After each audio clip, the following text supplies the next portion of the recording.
I was not planning on going live today at all, but we need to talk about this. The comments, the things that I am seeing online are extremely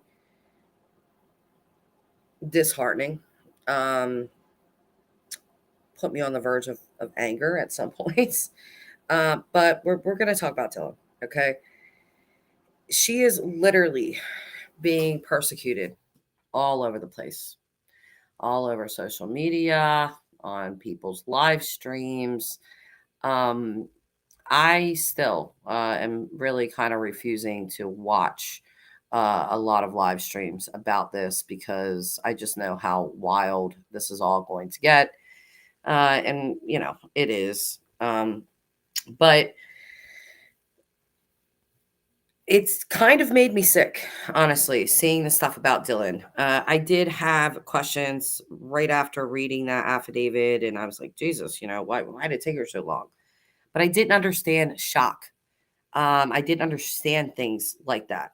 So instead of just persecuting the heck out of this girl, and being an armchair detective and sleuth, I decided to educate myself on trauma, and what that does to a person, how that can put them into shock, fear, all of that kind of stuff. Um, there was a live stream that someone did. I'm not going to mention the creator because I don't think he's worth mentioning. But I was looking through the comments and they're just horrific. I'm going to read a couple of them. One comment under this video, this guy was asking if she's a victim or not. That's the title of the video. And again, the comments are really, really bad. Um, this person said, "Thank you for making this video. I was one of those people blocked on Reddit for suggesting her dad, Dylan's dad, was in on it after he sent that message saying about what happens when someone messes with his daughter. Was also banned for stating that there could perhaps be a relationship between Dylan and Bryan. And the reason Bryan was tracked at being at the house so much was because he was visiting Dylan. However, Reddit decided to ban me, like WTF." That's an actual comment. Next comment I saw. This comment says, "She should have phoned the police as soon as she heard someone in the house. She could have saved her friend. She was a coward." That one kind of pissed me off, not going to lie. So, and there's more. Here's the last one I'll read. But this person said, "Dylan is very suspicious. I find it ridiculous how the subreddits will ban you if you talk about her. There was blood everywhere and she didn't see that, but saw his bushy eyebrows." Yeah, I mean, can we use a little bit of common sense here? It was roughly 4:30 in the morning. Okay. Do you think that there were a crap ton of lights on in the house? I don't think so. It's entirely possible with him wearing black that she did not see blood all over him. Entirely possible. But if somebody's walking towards you and there's a little bit of light, you might have only really gotten to see those big bushy eyebrows of his. Okay. This person continued on to say her room was so close to Xana and Ethan's. How didn't she hear anything more? Well, I'll submit to you. We do not know everything. People really need to understand this was a probable cause affidavit. This is not the entire case. This is not, we do not know everything. We don't. There was a lot in that affidavit, but we have no idea what was going on with Dylan during any of that time. Pure speculation from everyone about what was going on with her at that time. Okay. So, but why didn't she hear anything more? I don't know. Is it possible that, and I hate to be graphic, but this is a true crime channel. And so we are going to talk about true crime. If that's not for you, then, you can go ahead and check out that. That's okay. Uh, but is it possible that he slit their throats? Therefore, you wouldn't hear a lot of screaming or anything like that. It's possible. Okay. So then this person goes on to say the quote unquote someone is here, which that's not the quote, but could have been the DoorDash delivery guy. Yeah, could have been. Then they say the rumor is that she was on Molly, so her recollections on being face to face with the killer seem questionable on Molly. Rumor. Then, wasn't there also a fight that happened between Dylan and the other girls? As it was on TikTok video calling her out. That's why they thought maybe her boyfriend committed the crimes, but he was ruled out. What if she did the crimes and pinned it on Bryan? Can we just take a step back here and stop having all of these knee-jerk emotional reactions? Okay. This is insane to me that this person is literally suggesting that she committed the crimes and pinned it on poor Bryan with all of the information that is in that affidavit. Have these people actually read the affidavit?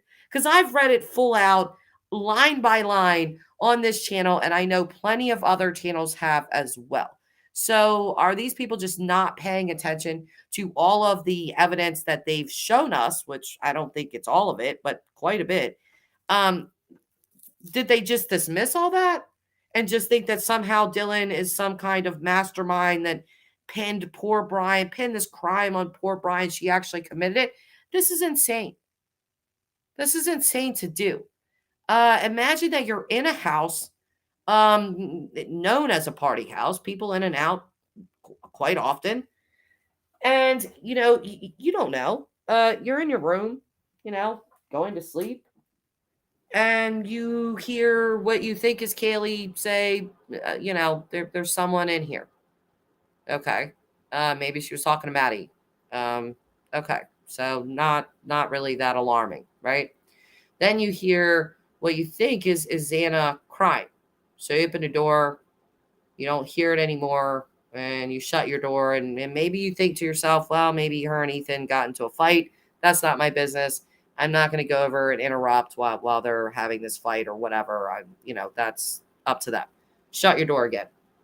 Then you hear something else. You open the door for the third time, and, most likely in the dark, you see this guy coming either towards you from Xana's room or coming down the stairs towards you. Her bedroom door opened inward. So it's entirely possible that she peeked, saw him, but he didn't quite see her, especially in the rush of adrenaline that was most likely going on with him after committing 4 murders, So it's just this persecution of her is totally unwarranted, especially knowing that we do not know all the information. And people even going so far to suggest that she committed the crime, the murders, and pinned it on Bryan is just absolutely absurd and ridiculous. And you should really be ashamed of yourself, honestly. And now we're going to listen to Kaylee's sister. We're going to listen to Kaylee's sister for a minute because this is one of the victim's family members saying this, okay? And she nailed it here with this. Oops.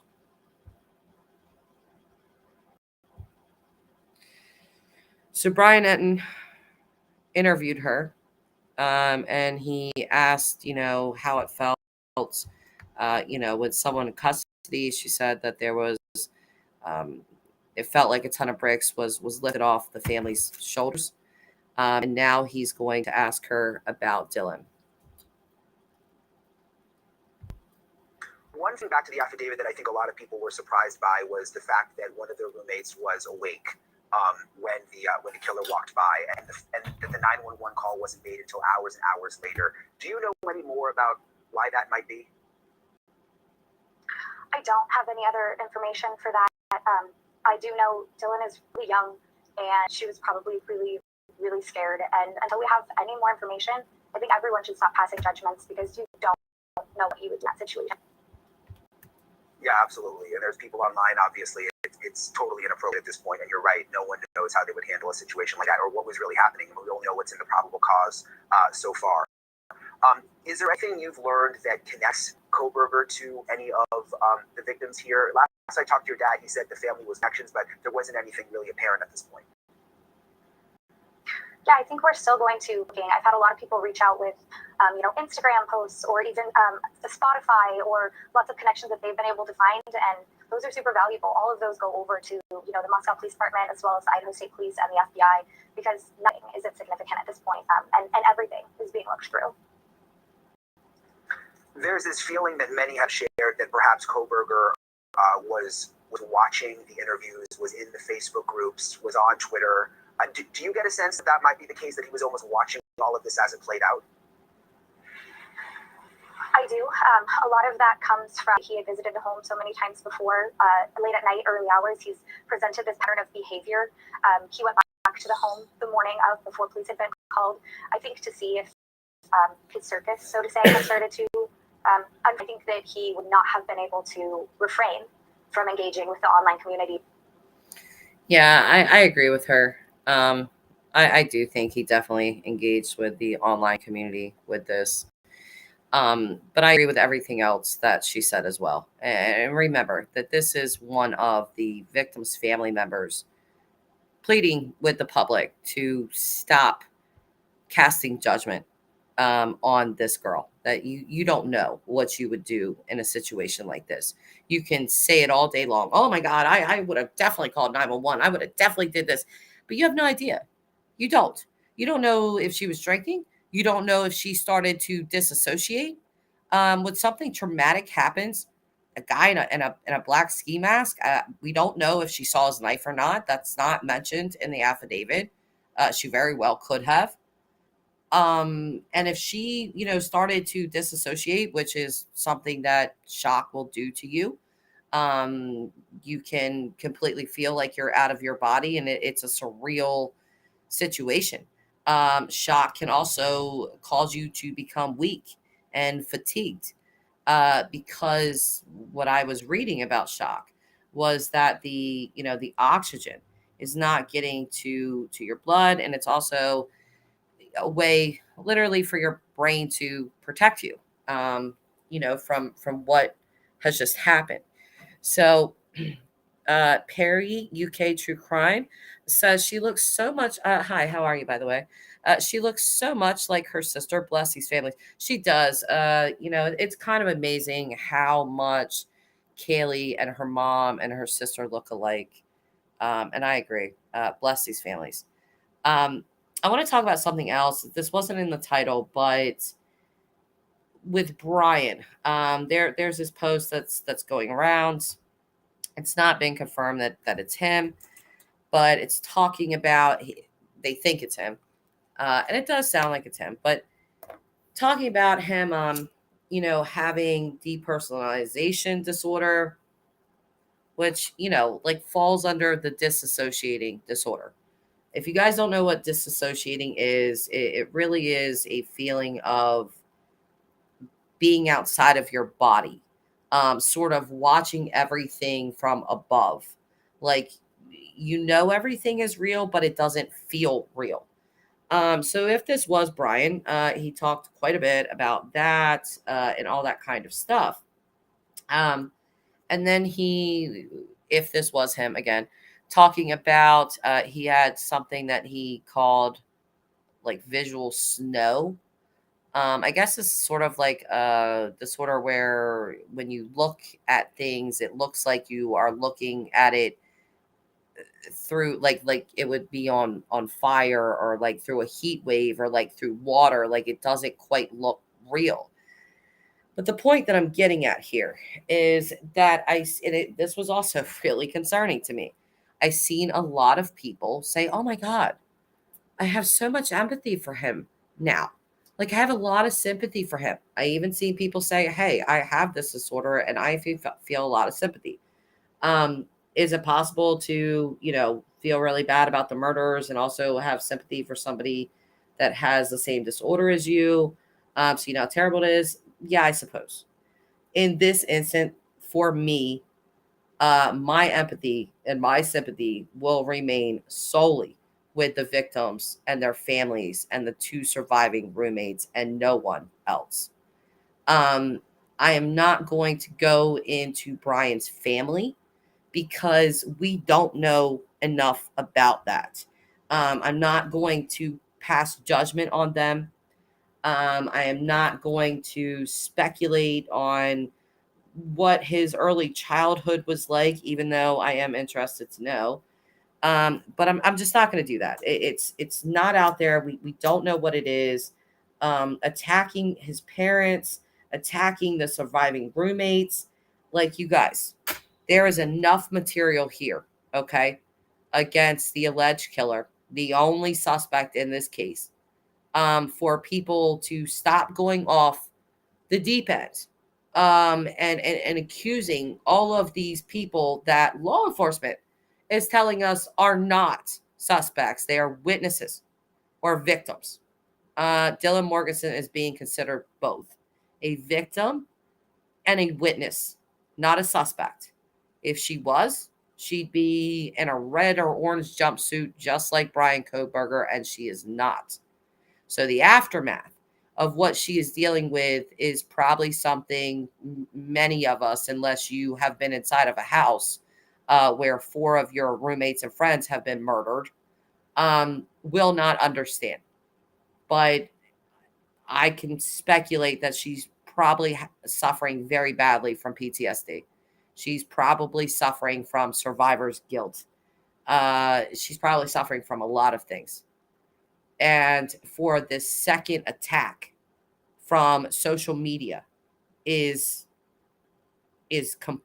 wrong, and people need to stop it. If you can, try to educate yourself, please, on shock.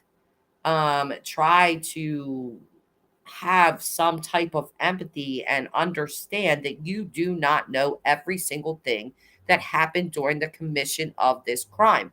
You only know for a fact what happened, as stated in the probable cause affidavit.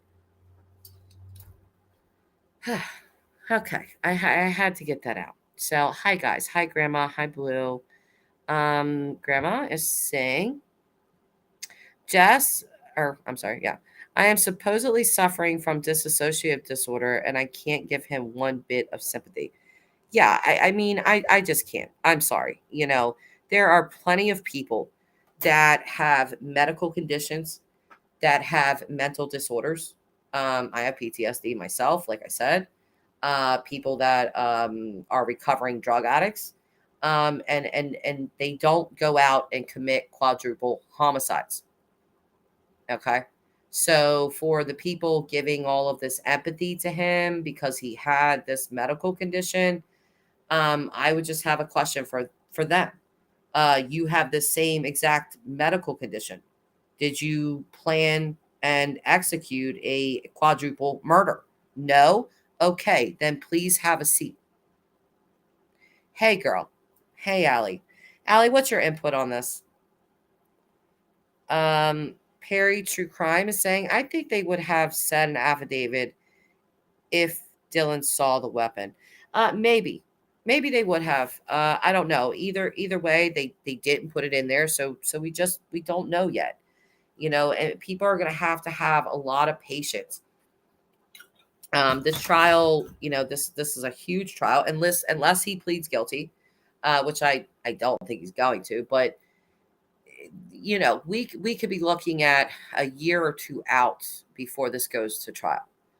And it's exhausting my brain thinking about all of the wild, crazy conspiracy theories that people are going to come up with in that time.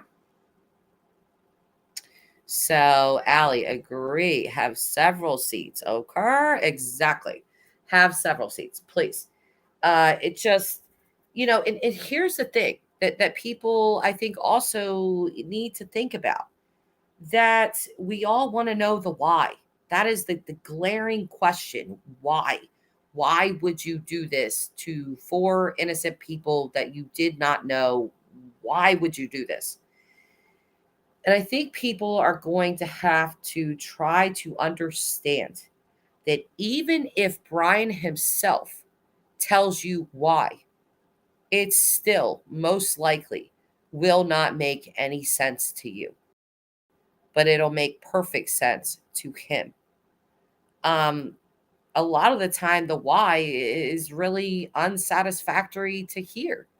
BTK's why was because his grandmother was possibly mean to him as a child, or he really liked rope. Well, there's plenty of people that like ropes and bondage, have that kink. They don't go commit quadruple homicides. So even if we find out the why, it's in a normal, whatever normal is, but in a normal, you're it's just not going to make sense. It's not.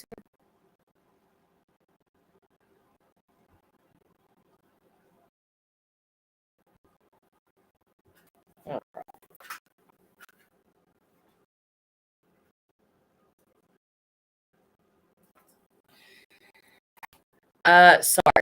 I did have my router plugged in. So my connection was going out, but I just plugged it in, so hopefully we don't have that problem again. But Grandma is saying people passing judgment on Dylan Morganson in this chat will feel the wrath of yes. We're not having that in this chat. So I think people hearing what I'm saying, they understand this is not let's beat up on Dylan Morganson because this person has been through enough in my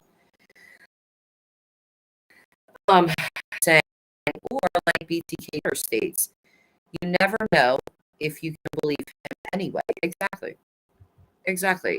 She often, said, take what my dad said, grain of salt, because the lies are prolific. Yeah, no, I am breaking up a little bit. I do have my router plugged in though. It is on and up and running here. So again, is it still choppy? Yeah, I'm getting 3 yellow bars. So not why. Let me do something real quick.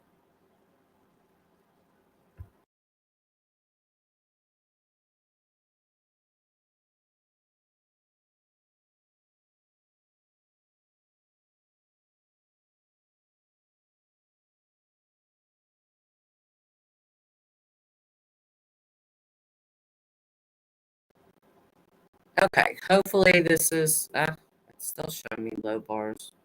Hopefully this is better. If it's still choppy, we'll just go ahead and end the stream because I pretty much that's really what I wanted to say. Hi Liz. Liz is saying, "Hey everyone, I feel protective of Dylan." Yeah, I think a lot of us do. But again, it's really sad to see her being, in my opinion, just re-victimized all over the place by the public.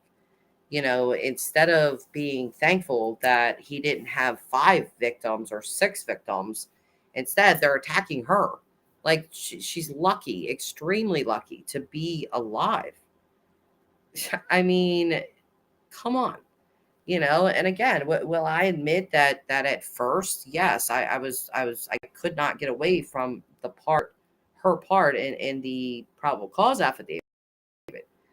But you got to take a step back sometimes and not just have complete knee-jerk reactions and, oh my God, she should have did that. She's a coward. She could have saved her friends. You think so? You think she could have saved her friends? Were you there?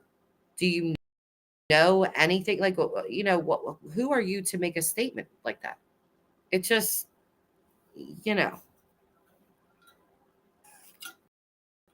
Is it still choppy, Grandma? It shouldn't be. Let's see. I don't know if there's anything else I really want to address. Like I said, I really didn't want to go live today, but all of the hate that I seen in comment sections just made me want to come on here and use my platform to advocate for her, for people to cut it out and to knock it off. You know, it's strange that 911 wasn't called for that long, but again, we do not know everything. Please remember that. Nothing else. Grandma is saying, yes, actual thinking needs to occur before judging her. Yes. Allie. Again, you can't choose your natural reaction. That's the definition of reaction.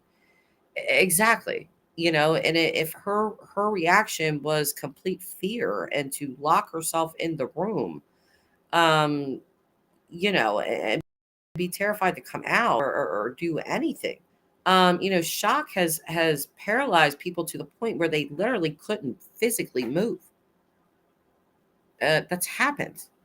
So again, we just don't know, and I feel terrible for her. And with Kaylee's sister saying, "Hey, you know, stop the judgment. You do not know what you would do in this situation," and then even Brian Enton saying, "Yeah, it's really terrible."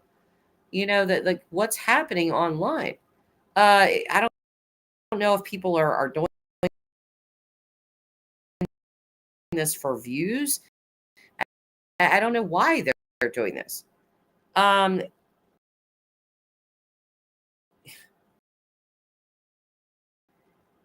it's disgusting to me. It lacks annoying. So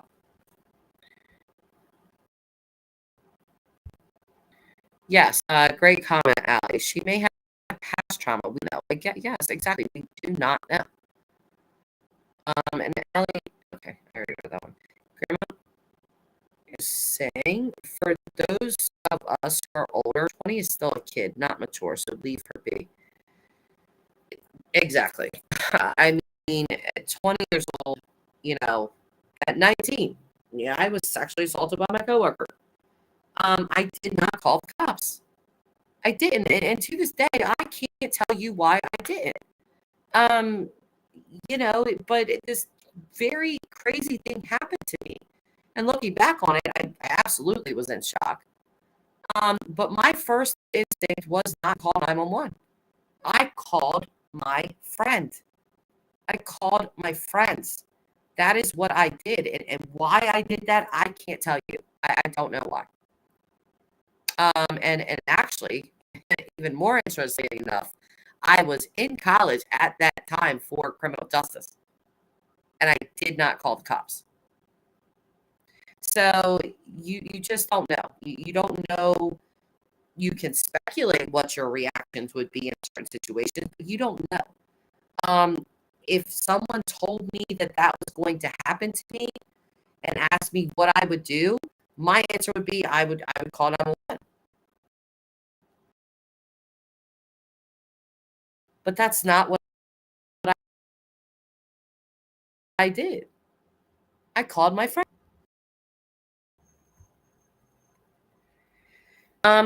Anyway, we'll make this a really short stream, 30 minutes. And I just wanted to address that.